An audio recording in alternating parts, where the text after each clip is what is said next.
乡亲啊，继续来看这个经济部按算后个月要来调起着电火钱，这嘛互未少细厝的族群真担心。都惊这个电表若是公家来使用，恐惊这个电火钱会加出真多。台电特别出面来提醒，讲分租套房的用户有省电的方法，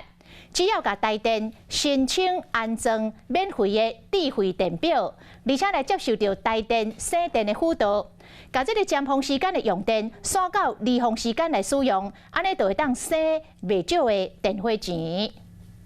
请来5号柜台办理租车。会知到台电服所拿电钱顺续问变作省电，4月开始电钱特别起价，真侪厝脚就烦恼讲，共同做位用电，就惊家己吃亏。除了口袋要掏出钱，有些大楼的这个公共电费也要高，那也牵扯到了所有的住户都要多掏点钱。不过台电针对细厝的民众有省电的撇步，每个月用电700度到4000度的徛起，含每个月用1100度到4000度的点起，请台电到免费智慧电表接受用电节能的辅导，调整用电的时间，亲像甲较接用电的时间刷到离峰的时间使用，安尼电费得真省。已经申请了，至少1个月可能可以多看1-2场电影。装设免费智慧电表分租套房电价比一般价格更加俗。台电公司讲，到即末为止已经受理要5000户。啊，租厝的民众，若是想要增加市场租厝，电费爱收偌济，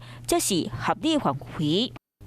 会当上台电的官方网站，比较主体租厝电费查询专区，厝卡经过认证，会当查当期每一度的平均电费，就算起电钱，家己嘛可以当选择用电。Hello， 我是雷亚，想要抢先掌握最及时的新闻资讯吗？赶快订阅、按赞、开启小铃铛，锁定华视新闻 YouTube 频道。